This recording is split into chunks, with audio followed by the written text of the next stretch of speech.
Hello and welcome to Younger Dumb. Thank you guys for coming. I'm very excited to have you guys. Why don't you go ahead and introduce yourselves? Hi, my name is Vivica and I'm a PT student. And my Wait, name's Aaron, and I'm an OT student. wait, you guys have to say what PT and OT stand for. Oh, okay, we're doing it again. No, just say it. PT stands for physical therapy. And OT stands for Occupational Therapy. Welcome to Younger Dumb. My name's Marianna, and I'm interested in learning a variety of topics. But the thing is, I'm not much of a reader. Join me as I interview a mix of people in different careers or topics to see if I'm just new to adulting and haven't learned this stuff yet, or if I should have known this information already. Thank you guys. I'm so excited to have you. So why don't you guys, one at a time, explain what, Vivica, you explain what physical therapy, you explain what PT is, and then Aaron, you explain what OT is. Okay. So, physical therapy just works to get people moving and it focuses on like improving a patient's ability to move their body. So, that could be like running, jogging, maybe just even stretching, different stuff that you're just moving. And occupational therapy helps people get back to the things that they need and want to do in their everyday life. So we focus on function and regaining like a sense of independence. Perfect. Thank you. So then why don't you guys tell me how each of you knew you wanted to go into your specific fields? I knew that I wanted to do physical therapy because I was an athlete growing up. So, I had several injuries. I've seen lots of teammates go through injuries and just seen the line of care that they go through. And I knew that I didn't want to be an athletic trainer just because of the work schedule. Occupational therapy was a little bit away from like the athletic and movement side of things. And so physical therapy really just put me right where I want to be. I can choose to work with athletes, I can choose to work with geriatric patients, pediatric. There's a variety of folks that I could work with to move. For me, occupational therapy felt like a very creative field. Uh, you can have somebody with like three different people with the same injury, and will be doing something different with every single one of them. So I just wanted something that you wouldn't be doing the same thing every day, and I felt like occupational therapy would give me that opportunity. Cool. Thank you guys for that. So then why don't you go ahead and explain your schooling or like what kind of degrees you guys have to obtain to get your degrees? To become a physical therapist, you have to graduate from an accredited program of physical therapy. So right now, um, the programs are doctorate programs, so a doctorate of physical therapy. And you also have to have a 4-year bachelor's degree before you can go to your DPT program. So with your bachelor's degree, does it have to be in something specific or can it be a bachelor's degree in anything? It can be a bachelor's degree in anything, and then you're going to have prerequisites, which are classes that you need to have a foundation in order to apply for your DPT. So a lot of prereqs are going to be biology, chemistry, anatomy, some kind of physiology, things along those lines, but your bachelor's can be in art or finance or anything like that, as long as you get your other coursework. And what was your bachelor's degree in? Exercise science. And I like to point out that I knew that, but I was asking for the sake of the podcast. Okay. I'm a good friend. Okay. And how long was your doctorate program? So my program is about 2.5 years. So I started August of 2022 and I'll be done in May of 2025. Is that how all the programs are or just yours? So that's probably about average, but each program is going to be a little bit different. My program also has class throughout the summer. You might see some programs that are a little bit longer, but they don't have class in the summer. So it really just depends. Mm-hmm. And what made you choose your program? My program is a very highly competitive program.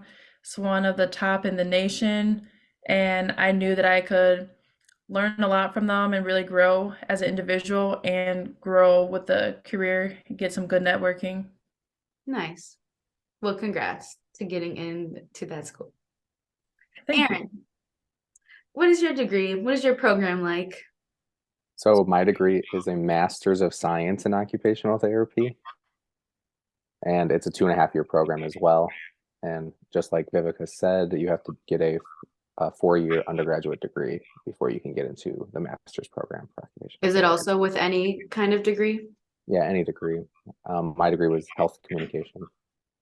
Okay. What did they have classes that kind of helped you prepare for that? Yeah, we also have to take prerequisites, which is pretty much the same exact ones that Vivica said. They're very much like anatomy, uh, and all of that. Mhm. So then your master's program, how long is it? It's a 2.5 year program as well. I think they're trying to move it down to a 2 year program, but ours is 2.5. So with your 2.5 years, is it also like over the summer or you have summers off? No, ours is also over the summer. Okay. So is it like constant classes? Like I know like in undergrad, you can like choose when you have class. So you have class from like 9 to 10, and then you have a break, and then you might have class at like 2 o'clock again. Is it like that where you can kind of pick, or is it like a set schedule, like kind of like a job where it's like 9 to 5? It's a set schedule, but not a 9 to 5 necessarily. I'd say Okay. my longest day this semester is I have class from 1 to 8 p.m. So 6 hours, but there's some days that we just have class for 3 hours. Vivica, what about you? Um, it really depends on the day. Right now we're transitioning into longer days, so twice a week we have class from 8 a.m., 5 p.m. But it really just depends. Sometimes you might get a class that's canceled or something, so the day might be a little shorter. What do you guys have where you go to places? You know what I'm trying to say? Clinicals. You have clinicals? Yeah. Yes. Okay. Erin, why don't you go ahead and explain your clinical process? So we have 3 level 1 field works, which is 1 day a week for 6 hours. So we had one in like physical health, mental health, and pediatrics. And then so this is my last semester of classes. So over the summer and then next fall, we'll have 2 level 2 field works, and that's a full-time job, pretty much 40 hours a week for 12 weeks, and then another 40 hours a week for 12 weeks. So 24 weeks total. You get paid for those? No. That kind of is unfortunate. Do you get to at least pick where you go? Like, do they give you certain places that you can choose from and then you get to choose, or you don't get to choose at all? They give you options, and then you get to rank it from like 1 to 5, and they kind of choose from there. Do they give you like a certain area, or they can literally send you anywhere? They can send you anywhere. And Mm. Do you know we where you're going? yes, I'm going to a outpatient hospital and then a school-based. Close to this area? Yeah. Oh, that's good. That's good. Vivica, what about you? Yes, so my program also has clinicals. Our clinicals are split into two 6-week clinicals and then two 16-week clinicals. Um, and they want you to be like a well-rounded clinician by the time you graduate. So they want you to get experience in with, pediatrics.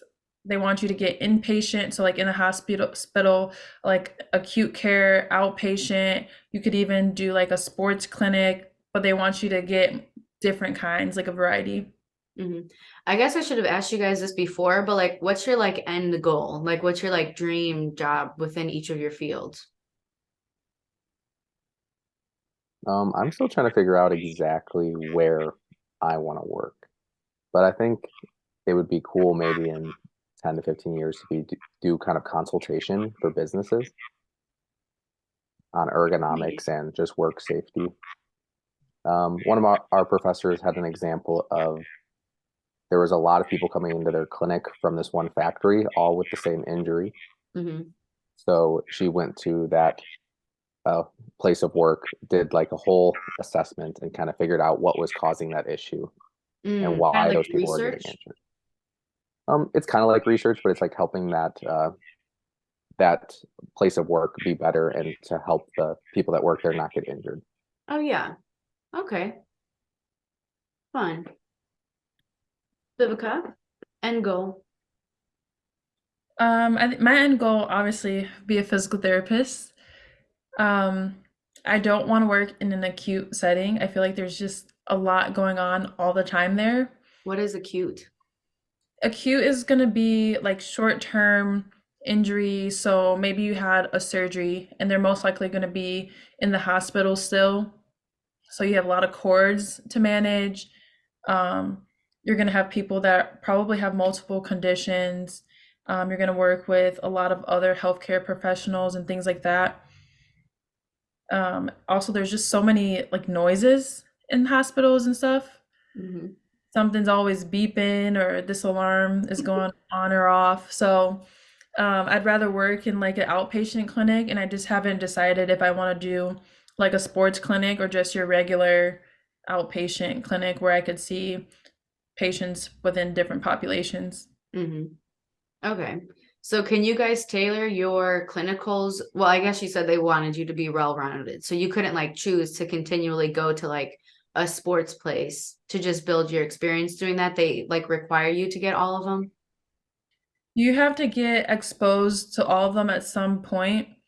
So I know we do have the option where there's some locations that might have a mix. So you could have an inpatient slash outpatient mix. So then you might see inpatients and you might get some of that acute experience. And then you might see outpatient where that's, for me, that would be more enjoyable, so you could get a mix. It just depends on, your location. Mm-hmm. And that's the same for us, where they want us to get a mix. That's why we have like 3 level 1s all in different areas. Mm-hmm. Do you guys like appreciate that? Do you guys like that? Or you I think think it's so. like a waste? No, I appreciate it. I feel like you learn so much from different settings, even if it's not like the setting that you want the most, you still have so much that you can gain from it. Mm-hmm. Yeah, I feel like too, you might go into one thing and you don't like it, and then you end up do liking it. So then it's like good that you went, you know? Hmm. So right now, both of you guys are still in classroom settings, right? Or no? Yeah. Right now, I'm in class. Like this is my last semester of classes, but I do have field work 1 day a week. Oh, okay. So that kind of answers my question. I was gonna ask, how much are you guys hands-on, or is it like a lot of book work and studying? Like, how would you describe the course settings? Do you want to go first, Vivica? Um, yeah, so right now I'm just mostly in the classroom. So we're going to go to class every day. We got, textbooks. We have a lot of pre-class material. So that's going to be, reading articles, watching videos to prepare for what we're going to do in class with our professors and like our classmates. And a big thing for us in semester 2 is really starting to apply our clinical reasoning. So we're going to do a lot of stuff where they're going to give you a little bit of information and you have to tie it together somehow, just using the knowledge that you know about this condition or that condition and just bring it all together. And then occasionally we'll do some experiences where we might go off campus and we might have real patients that we're interacting with just to see how we're doing with our skill set. Mm. Our first year was very much all book work and in the classroom. And then as we gotten farther into the program, it's been more and more application. So it was just like foundation classes, like almost every class had the title foundations in it. And then we did like case study classes where we would go and do a case study, like every class on a specific client. And then we've been going out into the community more. We've gone to a senior living facility. We've gone to schools, and then recently, uh, just yesterday, we did a splinting lab with students. So they were Girl Scouts, and they came in, and we did splints on them as like a real world application. Is that like wrapping the hand? We don't wrap the hand. It's like a hard splint, so it like kind of immobilizes the hand. So they were like in this position. Do you guys feel nervous like doing stuff on people? Yeah, but that nervousness will go away with time. Yeah, I mean, I guess like practice makes perfect. Yeah, I know for us too, we have integrated lab once a week last semester, and then this semester we have it twice a week. So anything we learned in the classroom, we apply it in lab, and then we do skills checks. So the skills checks are you and a partner, and then like one faculty member. And so sometimes you're doing the skills on the partner, but sometimes depending on what the skill is, you might have to do it on the faculty. And I think those things really help prepare us for when we start to go out and do stuff with the community for our experiences. Do you feel like when you guys go out and you're doing things on the community that they're like nervous because you're not like fully like licensed? Is licensed the word? Licensed. Yeah, Yeah. licensed. Yeah. Do you feel like people are more like hesitant? Like for me, I don't care. Like when I'm sick, I'll ask you guys questions. I will take whatever you say seriously. One, because I'm not going to go to my actual doctor and I trust you guys. But that's because like I know you. But like do you just feel like when you go out, like were the Girl Scouts scared of like getting this done, or were they just like, "Oh yeah, okay." No, they had a great time. I told one of the Girl Scouts we were getting graded on that, and she was shocked and so amazed by that fact. I think because, especially with adults, working with them in the like real world, I don't think they're nervous because as OTs, I would assume it's the same for PTs, but we can't diagnose anything. So we can't tell them that this is wrong with you, or like we can't tell them to take this medicine if you're hurting. But based on the knowledge we've learned and like what occupational therapy does, we can provide information for them. Mm. Because like that, the stuff we've been doing more in the like out in the real world has been more educational with things than actual like rehab. Mhm. I think I could agree with that too, like more educational based, because last semester we did something where we went to um, a church where they had a foster grandparents program. So basically, people that are in the elderly community would foster a child and they would just kind of be like an extra grandparent to them.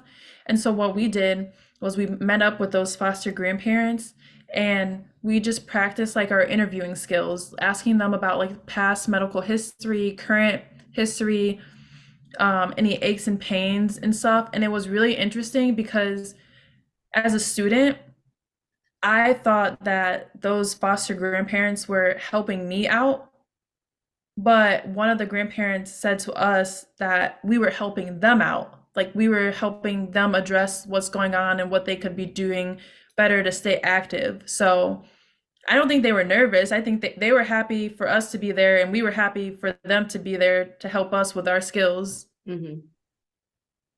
Yeah, I could see it both ways. Like I said, I know you guys, so I'll listen to you.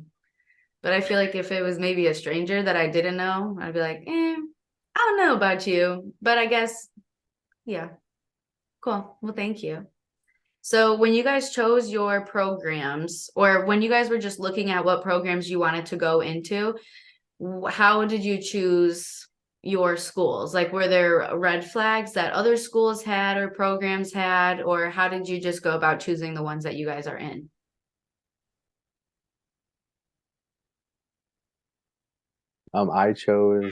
I wanted to travel, like be able to commute, not travel. I wanted to be able to commute to school. I was gonna say, if you wanted to travel, you chose the wrong I school. chose the wrong school. I wanted to be able to commute because I wanted to stay close and it saves a little bit more money. But also I wanted to make sure I went to an accredited university because you can go to a non-accredited OT school, but then you can't really sit for your license until What they is get the accredited. what is the test like that you have to take? Um, Do you there's know? like we're going to be taking a practice one at the end of April. Oh, And they told us not to study for it. So, but I think there's like 3 different sections of multiple choice questions, and then there's like case scenarios. So I think you have to like watch some videos and then see what you would do in those aspects. you have to like go into a testing location, or it's like online, so you could just We take have it. to go to a testing location. Do they have like I don't know what they would be called, like in person, like do they have a person there pretending to have an injury and you have to fix them? No, Or I think it's like an all like paper test. oh, okay. Mhm.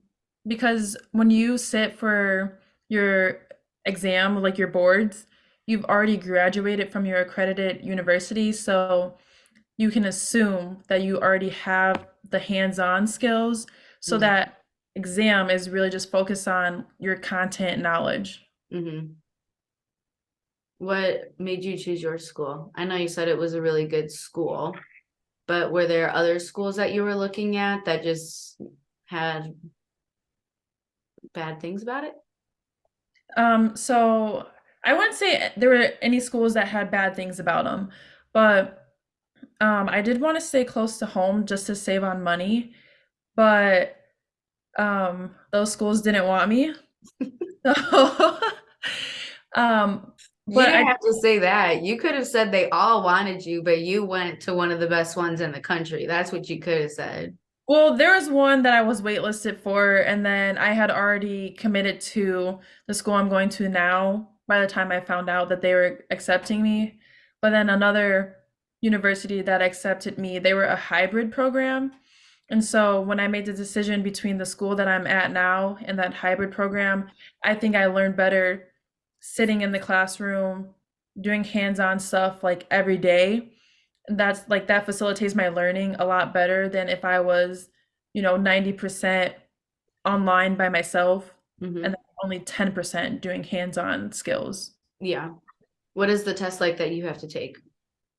It's similar to what Aaron takes. So we just take the National Physical Therapy exam, and once you graduate from your program or near graduation, you'll get the information how to sign up for that, and then you just come in. You take it like a regular exam. My university is really good at kind of giving us a glimpse of questions that we might be able to see on there, or just like wording them in a way that they would be worded on that exam to make sure that we're prepared. Mm-hmm.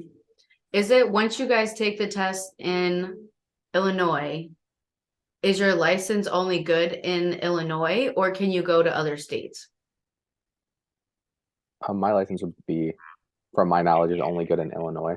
I know right now they are trying to pass something in Congress to try to get it to be everywhere, that I could go anywhere I want and still practice. But there's different like laws and how OT can practice in different states. Yeah, I was gonna say, is it really different? Because I feel like everybody's body is the same in every state, so it shouldn't, I that think it's part like shouldn't change. it might be different, like something that would be considered occupational therapy here might not be considered occupational therapy in a different state, or Mhm, something like that. Or they just wouldn't cover it in that state. mhm. Yeah, that's how it is for physical therapy as well. You take your boards in the state that you want to practice in, and you can always choose to move out of state later, but then, you get recertified and you go through the process of like, being certified in whichever state you're moving to. So you wouldn't have to like go back to school and get another degree, you would just have to retake the test if you move out of state? I don't know the exact process to do it, but you're gonna have to do something. But obviously, if you've already practiced in one state, you've got that experience, and you probably take some variation of that exam, but don't quote me on that. You guys are gonna be rich. I don't know. You don't know? Know Why are you about that. saying you don't know? Not rich, well paid, I would say, yeah. I am pretty sure you're gonna be rich. I do know PTs tend to make more than OTs though. I know that for a fact. I think you're both gonna be pretty good. That's all I'm saying. But either way, just remember, I've known you guys forever. So I want a Tesla. Okay? Um, We'll have to pool for that one. I only need one. So if you guys need to go half and half, I'm fine with it, you know? Yeah, Aaron and I will discuss amongst ourselves and Okay. we'll see. After the podcast, we'll talk. Yeah. Yeah. I know it's not going to be anytime soon. You guys have to finish school and like get jobs and just get established, you know, like it doesn't have to be anytime soon, but just know I'll be expecting it. Okay. This is what my question read. What is one thing you would be different? Do you guys get What is one thing you it? That's on the list? Yep. What is one thing you would be different? I meant to say Which number is it? 11. 11? I Mine? meant to say, what is the one thing you would want to be different? Like maybe about your program or just like the time frame of your PT/OT career. Mm-hmm. That's not what I wrote. I said, what is one thing you would be different? So go ahead, Vivica.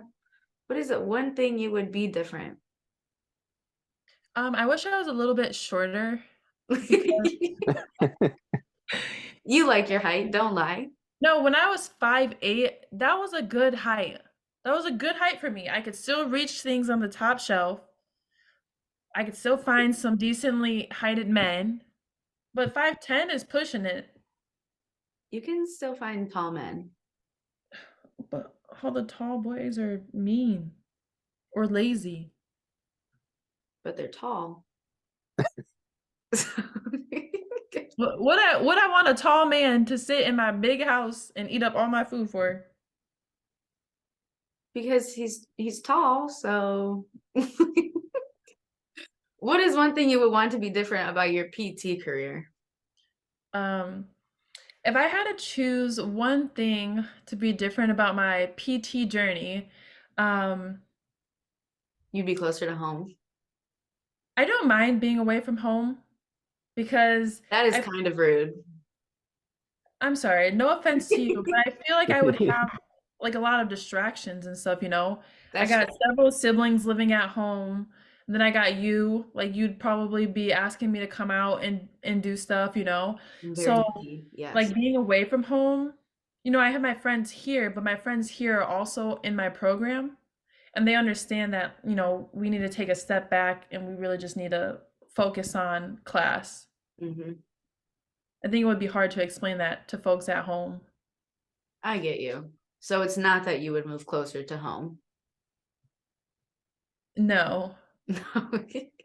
Okay, I well, wish it was like a little bit easier, but at the same time, like you need the challenge to make sure like you really understand the skills, the knowledge, so that you can be a good clinician.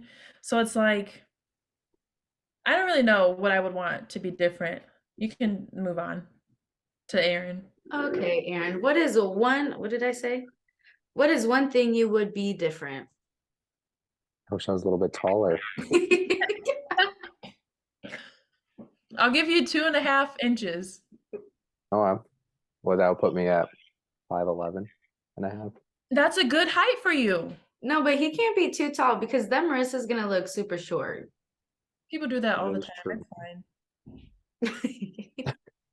But one thing I wish would be different about the program, I guess, is a little bit nitpicky, is I wish we didn't do as many like simulations on each other Why? because Isn't that good practice?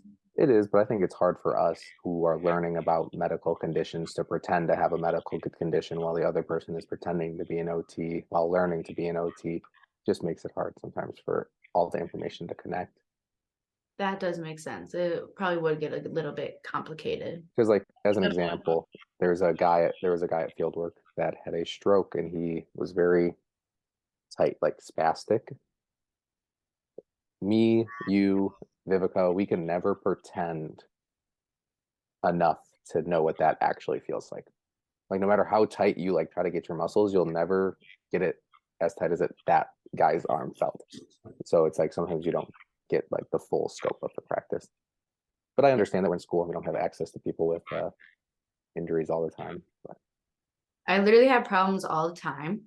And Vivica's in another state, so she can't help. But Aaron, anytime I have an issue, I'll let you know. And you can diagnose me because I'm not ever gonna go to a real doctor. So Technically, I can't, but I can give you advice. No, you can diagnose me and I won't tell anyone. I trust you, like I said earlier. So yeah. One thing that you guys tried talking about off camera, which was kind of rude to the podcast listeners, if you guys have continuing education. So why don't you talk about that? Yes. For occupational therapy, I think once we get our pass it and get our license, we have to get continuing education in 3 years, and then it's every 2 years we have to renew our license after that. And I'd be lying, but I think it's somewhere between 31 and 36 continuing education. I don't know the exact number, but it's somewhere in there every 2 years. What counts as continuing education? Like taking courses or just like actively working? Taking courses, getting new areas of knowledge, going to the annual conference, some of those count as continuing education. Vivica, do you have continuing education? Yeah, so PT also has continuing education. I'm pretty sure for PT you have to get it every year. I want to say for physical therapy you need 20 hours every year, and then for physical therapy assistance you need 10 hours. And those are going to be from, you can get recertified for like CPR. That could go towards continuing education. If you get a new You guys need certification, that CPR training? CPR yes. certified? Yeah, you got to stay updated with that. You never know what's going to happen with a patient. You got to be ready for it. We also have like where you can get other little certifications within your PT scope of practice. So like dry needling is something that I mentioned earlier. That would be a continuing education. So you go to get your certification for that, and say you get 2 or 3 hours to go towards your continuing education. You know what I didn't realize? Basically, anywhere I go that I'm not going by myself, I'm mostly with people who are CPR certified. So like if I ever just start choking, like I'm getting through it because I don't hang out with that many people, but the people I do hang out with are CPR certified. So That's if we choose to help you. You wouldn't help me? Depends on the day. You literally just said that on video. So if I ever die, if I ever get murdered, it's because of Vivica. No, I'm kidding. I would save you. You're just saying that to cover your tracks now. But No, I actually mean it. I mean it. I'd save you. Okay. But yeah, a lot of people I know are CPR certified. So I'm safe, It's a good skill to have, and I would recommend it. Like if you plan on having children and A long things like time that, from now. I think it's worth having the skill. I'll look into it. Okay, last question before we get into some trivia.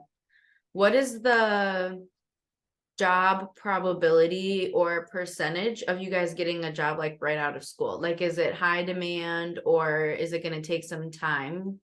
Do you guys know? I would say 100% probability of finding a job outside of school. Like right away? Yeah, there are some areas where occupational therapy is like saturated, but because the baby boomers are getting older, the demand is rising. I think it's about the same for PT and OT. I think it's about between 20 and 30% growth expected in the next 10 to 20 years. Yeah, I could agree with that. About 20%, which is way faster than you would see in other occupations. So are there lots of programs to accommodate the need for like this growth? Or is it like they're desperate for people? I think again, it depends on the area. I've talked to a hospital. I won't say which one, but they were kind of desperate for OTs. They were saying that the OTs kind of had all the negotiating power because they needed them. But I'm not sure exactly how it is now because I'm not in the job market yet. But everything I've read that it's like expected to grow and they're going to need more. And there's also more research about occupational therapy in the hospital spending. There's a research study out there that says more hospital spending on occupational therapy actually lowers readmission to the hospital. So those people in the hospital getting OT are being readmitted less. Mm-hmm. You said that you've had multiple, well, like you go in weekly to like clinicals, right? Me, yeah. And I lied. It's 14% for OT, but that's much faster than average. Have you gone to the same place over and over again, or are you going to different places? I'm going to the same place. I'm at a therapeutic day school right now. So I go there once a week. Would you want to get a job there when you graduate or no? I'm still trying to see if I want to work with kids or not. It's a lot different working with kids for one day a week than every day of the week. And forever. Yeah. Yeah, I get you. Cool. Before we get into trivia, do you guys have anything else you want to add that I didn't ask about? Not necessarily. Okay. So, because you guys have different like classes and stuff, I just looked up body part trivia because Okay. that should be something you guys can both answer, right? This is something that I said I needed more Body part trivia? work on. So You're putting this is us on good the studying. spot. No, I'm not putting you on the spot. If you watch my podcast, you would know that there's trivia. But like you're challenging my anatomy knowledge though. I am. So let's see. We're on Zoom. Yeah. Is there like a raise the hand feature? There Or is that is. extra? There are. Yeah, at the Oh, bottom. we're using that for sure. Okay, so You think- whoever, can I see who raises it first though? You see my hand? Yeah. Okay, now put him down. And now, Aaron, you raise your hand first? Oh, sorry. Oh, wait. No, it goes in order. So I'll be able to see who raises their hand first, okay? Okay. I'll just keep my hand raised. No, you can't do that. It's cheating. Okay, so their body part trivia. When I'm reading normal trivia for people, I get the words completely wrong, but now I'm reading scientific words. So just bear with me. Okay. This is easy. Okay. The words are easy. I don't know if the question is easy. Have there been any body parts you guys haven't learned about? Like any I should maybe stay away from? I say just go for it. Just go Okay. for it. We'll see. We'll do We're 10 about to find out. questions. Best out of 10 wins. Okay. Let me check. Both hands are down. In what part of the body can you find the stapedum, the smallest human skeletal muscle? Aaron, My guess is the ear, but I think that's wrong. you're correct. Girl, Okay. can you the way that you said it, I was like, I don't know what you're asking about. Yeah, I can't say these words. Okay. I just told you. I know, but that like threw me off. I'm like, oh God, I've never heard that one before. In which part of the body will you find the pterosaur bones? Feet. Yes. Oh, Tarsal bone. you meant tarsals? Oh my God. I told you I can't read, okay? I'm screaming because like I know what a tarsal bone is. I don't know what a pterosaur bone is. Well, you should know what I'm saying easier than Aaron. I talk to you way more than I talk to Aaron. Just because we talk don't mean I be having you say bones. You don't listen to me? That's what you're saying? That's crazy. That's easy money, that question. Okay. This is easy. I would know the answer to this one, okay? What C word describes the lower end of the uterus, which allows the baby to pass from the womb into the birth canal? Vivica. Your cervix. Yeah. Do you guys have anything else you want to say? It was fun. I don't know. I enjoyed it. Yeah, this was interesting. I learned some stuff about OT. Mm-hmm. I Me enjoyed too. it. And I learned some stuff about PT. We've never worked with PTs in my program. So. No? Oh yeah, because your school doesn't have PT. they're working on it. Maybe next year. Do you guys interact with each other like in the work field, like in normal adult jobs? Yeah. Maybe you guys could work at the same place. Maybe. Love to see. Only time will tell. True. I feel like he wants to do something different than I want to do, so Yeah, I got that vibe too. I don't Yeah. think so, but maybe. One of us might be kind of sad if you see us at the same place. True. Cool. Well, thank you guys for coming. I really appreciate you guys being here, and good luck in school. I hope neither of you guys drop out, and I hope you both pass. I hope you both pass your exams when it comes to that time in a year and a half. When you both a year and a half, a year, 2 years. I have 2 years, so And I'm done at the end of this year. Oh, you did start sooner than her. Yeah. Whenever you both graduate and pass your tests, I wish you luck. And go ahead. I'll leave the call so you guys can chit chat about getting me a car. Okay. please don't have your hopes up. Thank you for listening to this episode of Young or Dumb. I hope you enjoyed the subject and learned something new. Stick around and listen to another episode after you subscribe. And remember, be happy and be chill.